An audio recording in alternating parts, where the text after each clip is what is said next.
John Ray, welcome to the Star Coach Show.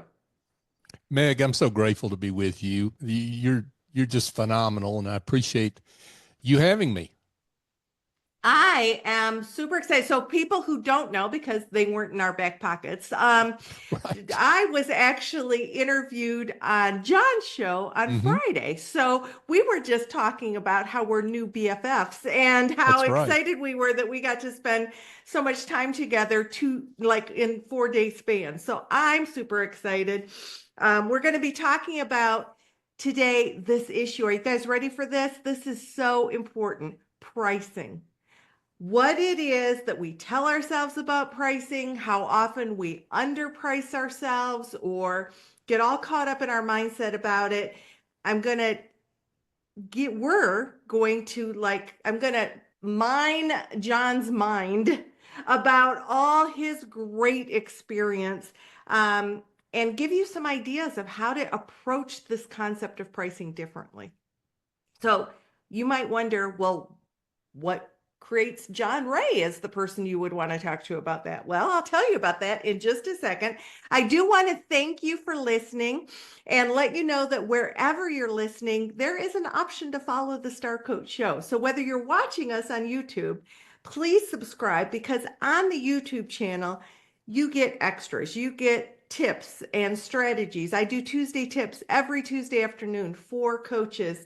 And we do shorts. There's a lot of things that you want to be subscribed so that you don't miss it, because YouTube will be kind enough to let you know when something new has come up. And then wherever you're listening across the platforms, take a minute, follow the show so you never miss a minute of incredible guests like John Ray and what he's bringing to the show. Who is John Ray? Well, John Ray is the author of this incredible book, The Generosity Mindset: A Journey to Business Success by Raising Your Confidence, Value, and Prices. Yes, ladies and gentlemen, your prices. John is a consultant and a business coach.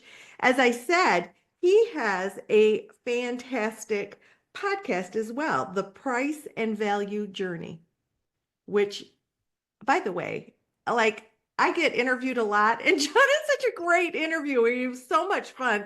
You definitely want to check out his show and his book, The Generosity Mindset.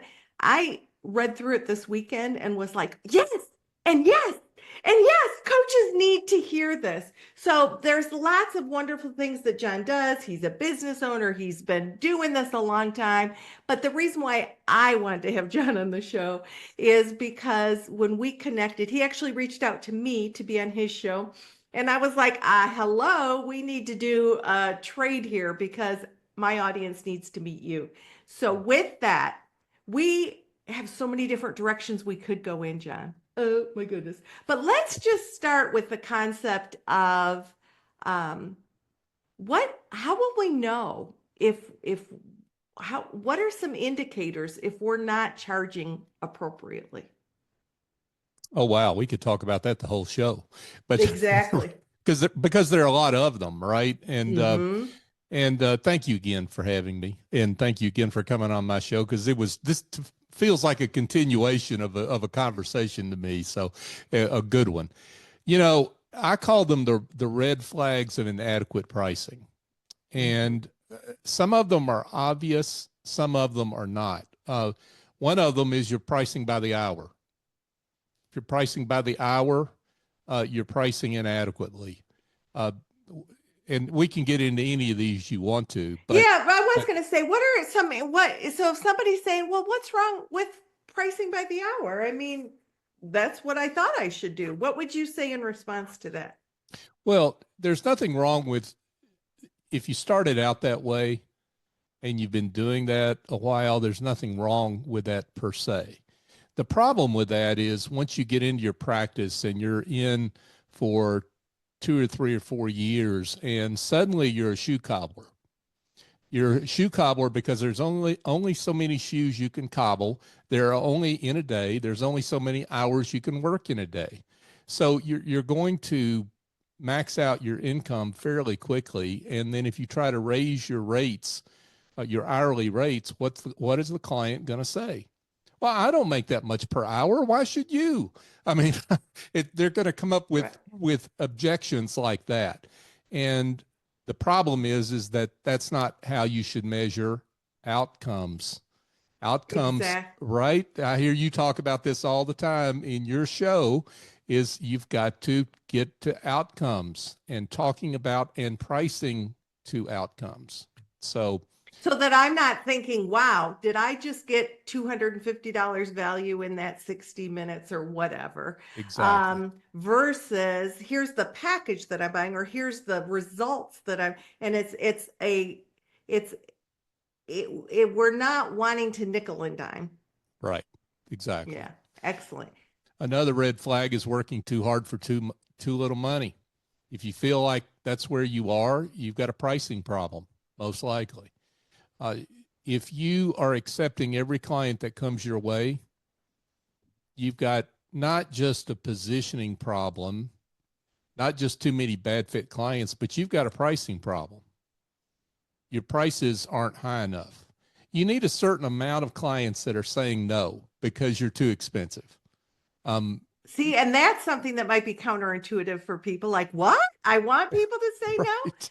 But that sort of indicates that you're not a dime store. You're Mhm. a higher end department store or Well, that's right. boutique. Yeah. Yes. Yeah. And you're focused. And for those who you are focused on, you are the right solution, and you are not, you create value out of what you charge. And so there's every reason for you to charge whatever you're charging. So there's another one. Mhm. So these things start accumulating as people get into their practices, as they build their coaching practice, and it starts tripping on themselves as they get into year 3, year 4. I mean, those are the typical people I work with have been in their business for a while, and they're frustrated because things have leveled out. And generally they level out because of pricing. And that's such a good point, because often we're at different stages. Mm-hmm. And sometimes the stage of building hours, building experience, building just even knowledge of who we want to work with, we might do things a little differently. You might offer 3 session packages or I mean, you might offer different things. But to John's point, at some point, if you want to leverage up, if you want to continue to build your business and really thrive, what you did to get there isn't the same thing you need to do to get to the next level. And I think that that is so key on what you're talking about. We talked about so many that your book, literally, we could like have an 8-hour interview and probably not do everything. But one of the things that really struck me that I think fits so well into this concept of red flags of inadequate pricing is mindset that leads us to do that. So do you mind if we jump into your mindsets that get in the way for service providers, and then lean into the title of your book, the generosity mindset? On each one of these mindsets that work against us, there's a generosity mindset that can counter that. And I would just love to dive into those. Where do you want to begin with those? Well, let's talk about why these mindsets affect us. Maybe we can do that. And Let's. maybe that will resonate with folks. You know, here's the problem if you're a service provider. If you're a service provider, you're selling your expertise. And where does that come from? It's the factory floor between your ears. And what's in there with all that expertise? It's those mindsets, right? So they're all taking up residence right next door to each other. And in spite of your expertise, you get nervous when you slide that proposal across the table to a client Right. about, well, oh no, what's going to happen? Why do you have that? It's because you're pricing yourself. It's a highly, highly personal and scary thing to do, because you are the product. As a service provider, you're the product. And that makes you unique, and it makes you attractive to a lot of clients. It's also scary. Right. So And if I can just lean into that for 2 seconds, because I know we talk about the fact that what you're selling is the results, but they are hiring you. So they're not hiring a coach that just happens to be John. They're hiring John, who is a coach. So in that, yes, we definitely are selling the results, but what happens in our mindset is, am I good enough? Who am I? I mean, I hear that from coaches all the time. Who am I to charge this? What if they say something, or it feels very personal. It feels very vulnerable. yeah, I love that comment. Yeah, absolutely. It's so we have these mindsets, and they include some that a lot of people are familiar with: the imposter syndrome, the mindset of inadequacy. I can never be as good as Meg, or I can never be as good as John, or some other person that you've put up on a pedestal. The mindset of helping. You'll love this one, Meg. I ran into a group Mm-hmm. of coaches. I think I told you this on a call. I ran into a group of coaches who their deal was they wanted to just help people, and they really didn't want to charge, and they just wanted to help. And the problem with that is, if you're not around, if you're not sustainable, if you don't create a business that's going to give you sustainability, you can't help anybody. Right. Well, because you're going to have to go do something to earn money, which means you're Right. not making yourself available to do that thing that you're so passionate about that Mm-hmm. people need you for. Yes. Yes. They need you for. So we have these mindsets like that take up resonance and have a way of holding us back in a lot of different aspects of our practice. And so what I counter that with is the generosity mindset, what I call the generosity mindset. And what that means is, it does not mean giving everything away, folks. So let's get that, dispense with that right now. What it means is getting in the head of our clients, getting in and seeing where they see value. And what this leads to, if you really lean into it, is that clients see more value in us and the outcome, more specifically, and more importantly, the outcomes we deliver than we see ourselves. Oh. And if you buy into that, and if you experience that and incorporate that in your positioning, your business development, and your pricing, it will change everything in your practice. You'll never go back to wherever you are right now. So good. So with that, first of all, just like I want you all to hear that again. Your clients will see more value in what you're offering than you see yourself. I mean, like, think about that. Let that sink in for a second. Often we get in our own way, like we mind read for our clients. Oh, they're not going to think this, they're not going to think that, they're not going to. I say to my clients who are selling services all the time, get your head out of their wallets. Get your head out of their wallet and just explore, get curious about what is the difference that whatever you are offering is going to make for that person. And what would that difference mean to them? What would open up for them if they partnered with you to get to the place that they really want to be? So exciting. Yeah.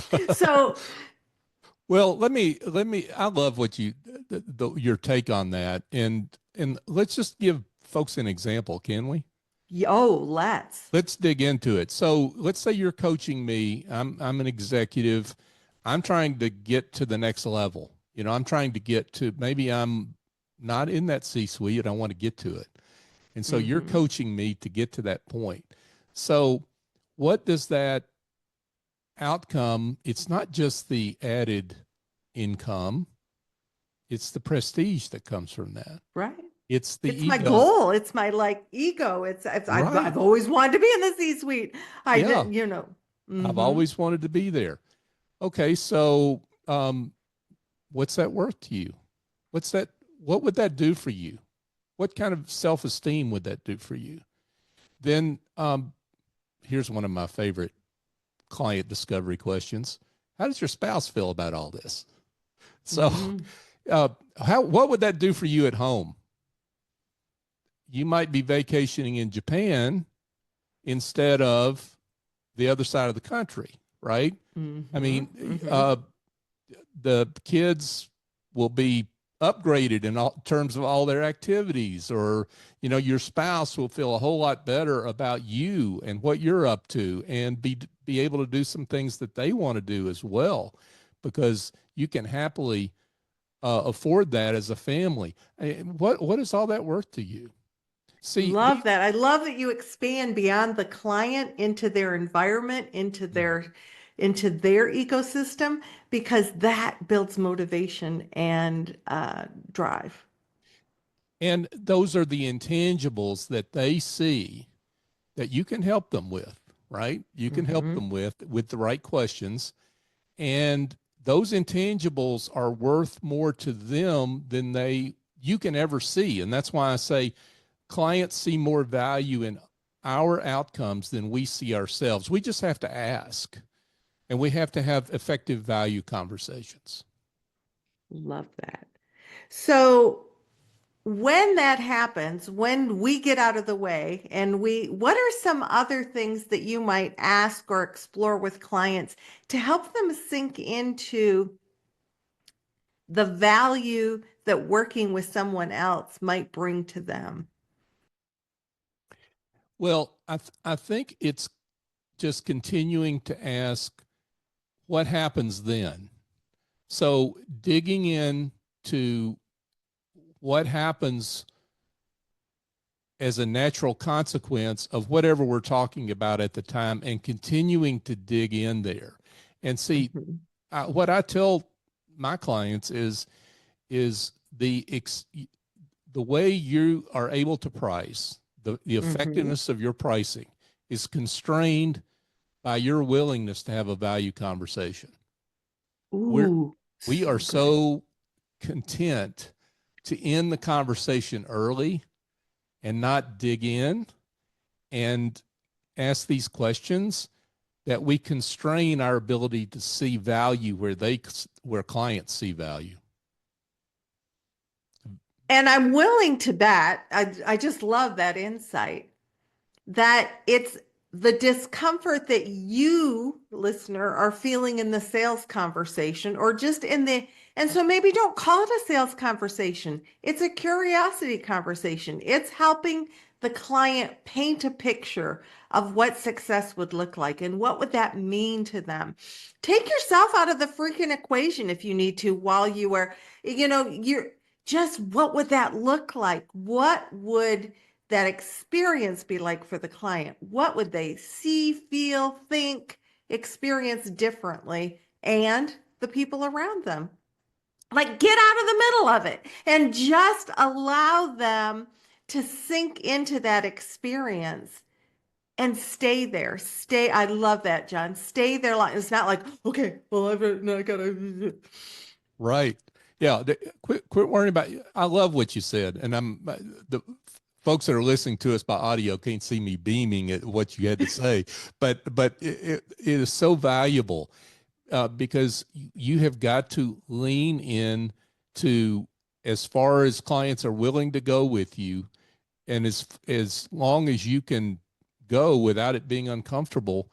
If you can pull that out of people, it as you said, it creates motivation, not just to buy, but it creates willingness to pay. and Right. and they start, and then when you ask, well, so what's it worth for your spouse to feel pride in what you're doing? Mm, And that really gets into someone's wheelhouse, right? right. And that you're hitting them where they are. And you know what? Like you said, you made such a great point. This is not sales. This is just serving people. This is being curious and serving people and trying to meet their needs. And that's one of the reasons I call it the generosity mindset. It's understanding what their needs, hopes, wants, desires, fears are, and addressing those. So good. You actually say that a generosity mindset uplifts and empowers others.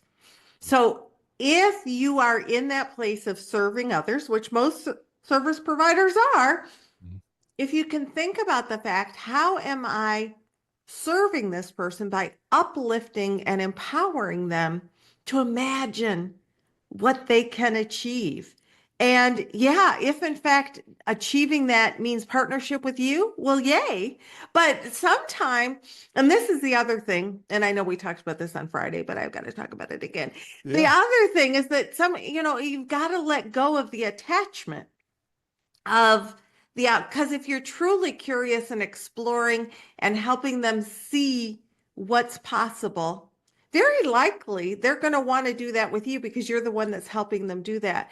But you got to let go of attachment of like driving home that you're the one. I mean, it's like, I want this for you with whoever you choose to work with. And when you can truly let go of attachment to that, you're far more magnetic. Yes, and actually there's some psychology behind that. If Talk about we it. if we push people away in a nice way, if we say I may not be a good fit for you, but we need to have a conversation. Uh, if or you've presented your options, which is important. Options, not just one option, three options generally. When you present them and you say, you know what, I'm not a great fit for everyone, and I understand if you need to do something different. When you do that, it really attracts people to you because you don't come across as needy. You don't smell desperate. And by the way, clients can smell desperation. They can smell it from miles away if you really need the business. So you cannot come across that way. You've got to come across as I'm here to genuinely serve you, but I may not be the right person. And if I'm not, I'll help you find someone that is. Love that. Let's lean in more into the options. Mm-hmm. What do you recommend people think about when they're pricing around offering options? Well, first of all, offer them. I mean, that's that's one of the red flags of inadequate pricing is you only have one offering at one price. So, I mean, here's an example uh, of why everyone has different values, and you have to meet the people where they are in terms of what they value. So, I'm a cheapskate when it comes to coffee. I mean, I'm going to wait till I get to Meg's office and let her buy me coffee, right? I mean, so but there are some people like my daughter who she pounds Starbucks every day, probably twice a day for, $6 or $7 lattes, right? And then the most expensive cup of coffee in the world is a cup of espresso at a place in London for $255. Holy schmoly. Coffee is like fine wine, Meg. Who knew it? But and they sell out. The point is that, and I'm not putting value judgments on any of that. The point is that people have different price points, different values for any good or service that they shop for or they buy. So you're just meeting people where they are when you have a good, better, best kind of model. And there is such a thing in behavioral economics called the centrality preference.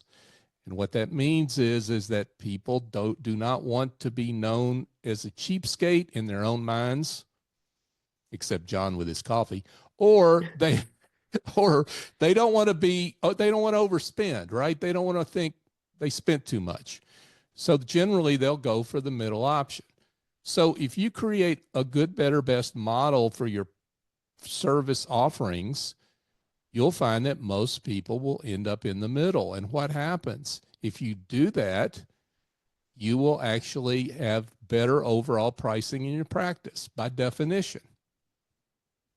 Excellent. Excellent. So it doesn't mean that I mean, create packages that you feel good about offering at each one of those prices, knowing that the vast majority are going to land in the middle, some are going to land in the bottom, and some are going to take your high value offer or your Yes. your high price offer. Um, But to John's point, variety is just, we all want to be given choice, right? Mm-hmm. Yes, absolutely. People love choices, and you have to be indifferent to their choice. So, Yes. right? So it's their choice, and you don't really care which one they pick. The trick is to make sure you price those three appropriately. And here's an example. That best offering, that Lexus version of what you offer there, you're offering all sorts of value out of that. It needs to be higher than you are comfortable with. It needs to be higher than when, like as Meg says, when you've got your head in someone else's wallet, boy, that feels really way too high. If you're feeling that, then you may be at the right price for that best option. Because what does that do? It makes those other two options look a whole lot less expensive. So there's some psychology in that. But if you get too many of those, then you're back in that working too hard for too little money problem. Mm-hmm. And that big offer, you really are proud of what you're offering at that price. So Mm-hmm. it's not that you're just overpricing. No, you're not Yes. overpricing. You're saying this is what I can offer at this price. And yeah, it's a big gulp price for me and for you. And yet look at the results. One thing that I know to be true after 40 years of being a service provider is that when people have real skin in the game, they're far more likely to do the work, to show up, to bring it. So often it's those high ticket offers that end up creating your raving fans because they're the ones that are getting the results. What are your thoughts about that, John? No, absolutely. And one of the objectives, just to add to what you said, one of the objectives I hear from folks I work with is, well, I don't have enough to be able to like differentiate between good, better, and best. And the problem is they've been giving away best to all their good clients, all their low end clients. And so you've got to differentiate that. And what you're giving with best doesn't necessarily have to be um, a whole lot of additional time. It could be that you're just accelerating them faster to the outcome. So what they're buying is speed. Yes. Those folks in good may be part of a group, let's say, right? They may be Mm-hmm. part of a coaching group that you've created. The folks that are best are those that you're creating uh, extra value for in terms of not just meeting time, but the resources that you give them, Mm-hmm. the evaluations, the testing that maybe that they get along the way, the feedback they get from you, the access that they get to you. There's a lot of Mm-hmm. different ways to add value into that best option that don't necessarily cost you a lot of money or time. Love that. You also had mentioned in your book something that I wanted to lean back into that I thought of just now while you were talking, and then I immediately lost it again.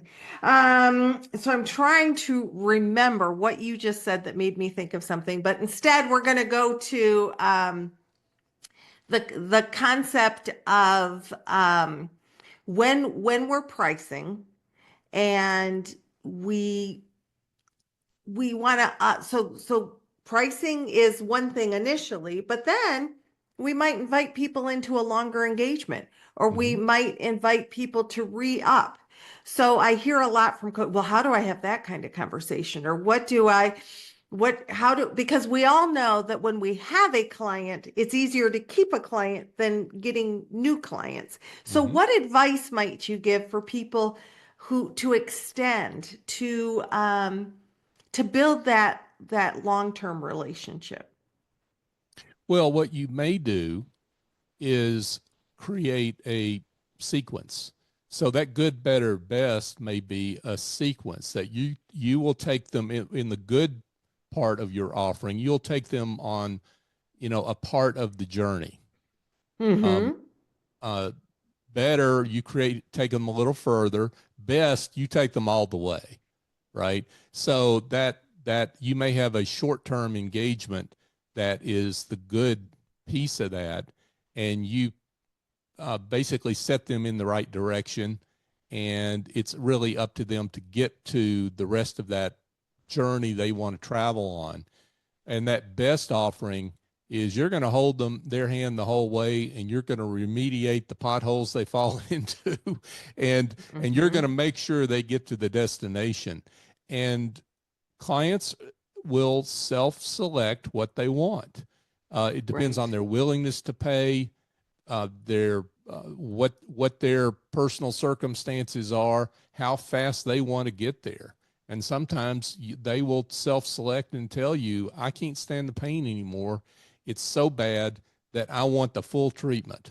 I want the full dose of Meg helping me get all the way to that destination. So whatever your best offering is, I want it. Right. And it did come back up to me, bubble up to me, the thing that I wanted to lean into also with you, which is that concept. And I think it goes back to several of those mindsets that we get that get in the way, our imposter, our inadequacy, I'm the comparison. But it's the concept that there is very little that is brand new. There's not brand new concepts out there. It's the way that you're packaging and delivering and offering and the way that you're saying. And I just would love your insights on that, because I think that part of the mindset that gets in the way is, well, Brene Brown has already talked about that, or, Jack Canfield has done X, Y, and Z, or Tony Robbins. And it's like that doesn't negate what you, listener, are wanting to offer, because it's your perspective. It's Tom's or Fred's or Jody's thing. So what would you like to add to that, John? Yeah, there's nobody that is exactly like you are. And if you think they are, you're selling yourself short.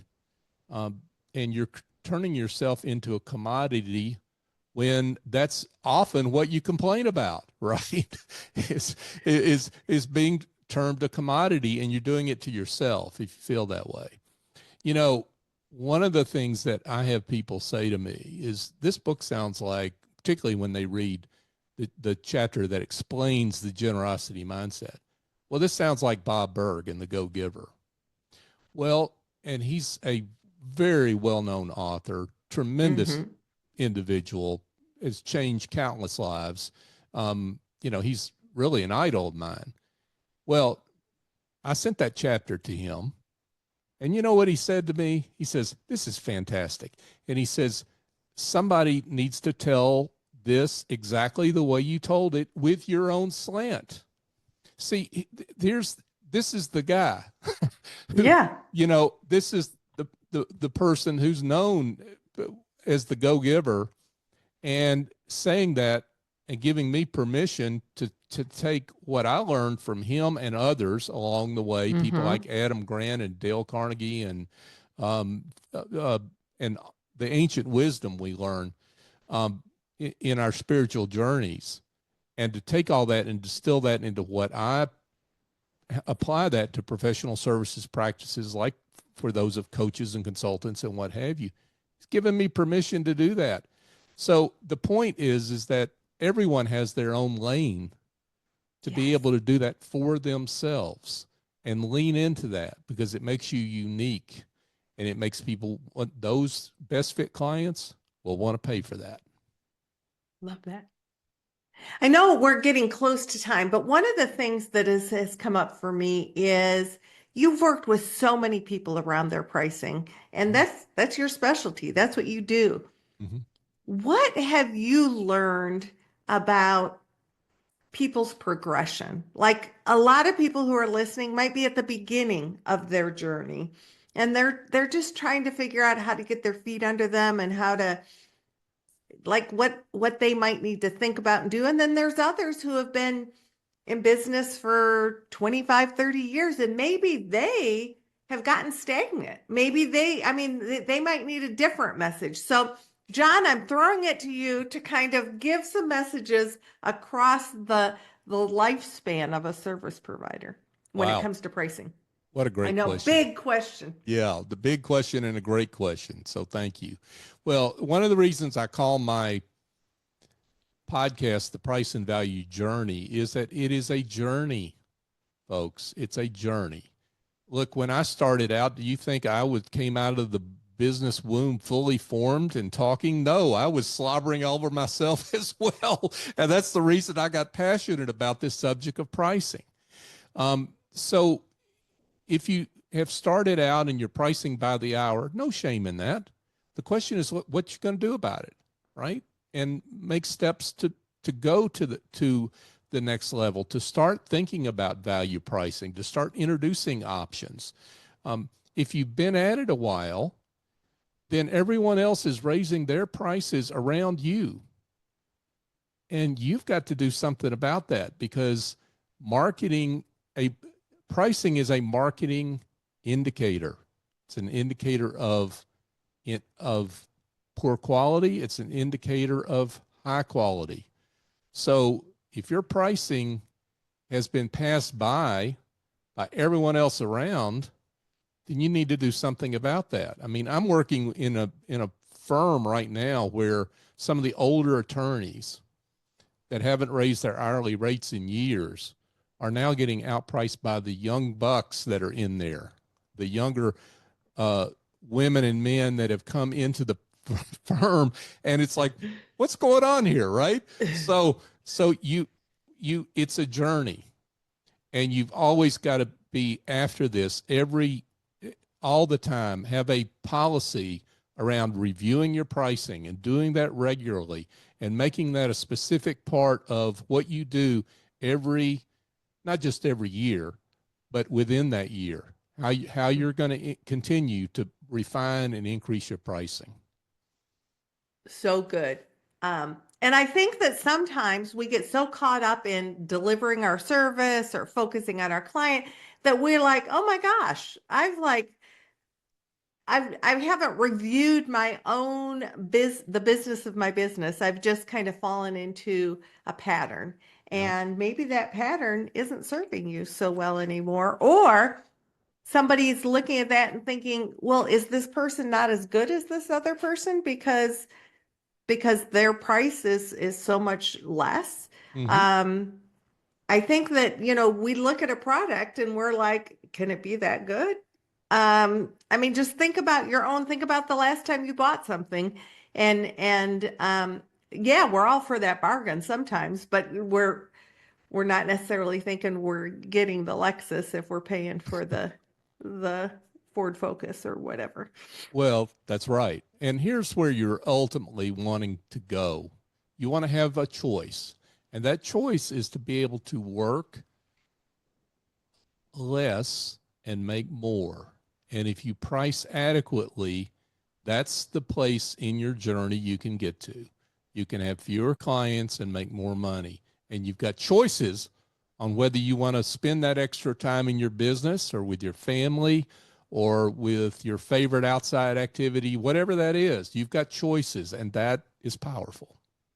Our clients like choices and we like choices. Choices are a good thing. Yes.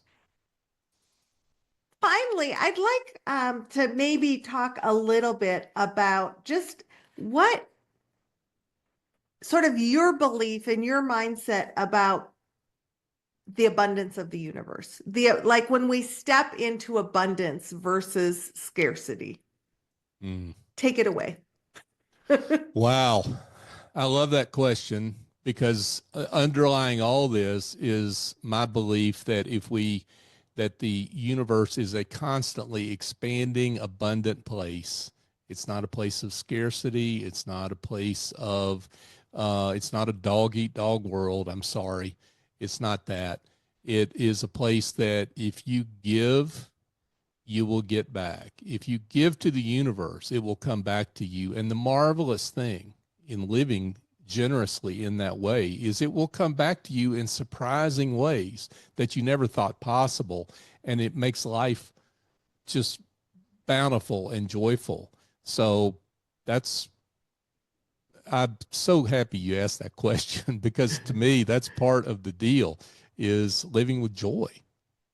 Yeah. Oh gosh, you just lit me up with that. So as we are closing out our conversation about pricing and mindset and leaning into a generosity mindset in an abundant universe, what, if anything, have we sort of left? What actually, let me switch that around on you. What do you want people to walk away with thinking about as final thoughts? I, I think this concept of simply understanding that clients see more value in you than you see yourself and understanding the implications of that and letting that roll through your practice, not just in the way we were talking about it in terms of how we talk to clients, but how we communicate with them in our marketing. What does our website say? Our social media posts? How do we talk about ourselves? What do our strategic referral partners, how do they refer us? Right. So when you understand this and let it roll through your practice, it will change everything in such a positive way. So I can't underline that strongly enough. The implications are profound. Oh, good. So today we were able to look at what are the red flags of inadequate pricing? What are the mindsets that are potentially holding us back? And how can we instead lean into a generosity mindset? What kinds of options and choices do people love that can actually invite them into working with us in a way that creates sustainable business, that creates different tiers and positioning for our business development? So many good things. We talked about an abundant universe. We talked about getting your head out of other people's wallets so that you can offer what you feel good about after you're curious with the client. What does the client really, really want? That and so much more. I cannot recommend the generosity mindset high enough because it was just a fantastic read. It reinforced a lot of things that gave me other things to think about. So I thank John Ray for that. John, if people want to connect with you and follow your work, what's the best way for them to do that? Well, Meg, first of all, thank you again so much. I mean, I'm just so honored to be on your show and to have this conversation with you. You're fantastic and do great work, and it's an honor, Oh, truly, thank to be you. with you. So folks can reach me at johnray.co is my website. You can also email me directly, john@johnray.co. I'm on LinkedIn where I post uh, pretty regularly on these topics. So John Ray 1. And if you want to know more about my book and find out where to buy it, thegenerositymindset.com will help you out there. Excellent. And of course, John's podcast, The Price and Value Journey, is a gem. So Thank you. check that out as well. I want to thank all of you for taking time out of your busy days and weeks to join us on this exploration, to show up each week on Wednesdays for a brand new Star Coach episode, and to remember that we are all here on this earth together. We're here together to support one another, to challenge one another, to grow together, because the heavy lifting is far less heavy when we're doing it together. So be kind to yourself, be kind to others. Do me a favor, subscribe wherever you're listening so that I can continue to bring great guests like John to you, and we can explore strategies, tools, and resources to help you be your best. So until next week, this is Meg Rentschler wishing you the very best for your success. And once again, thank you, John Ray, for being with us. Thank you, Meg.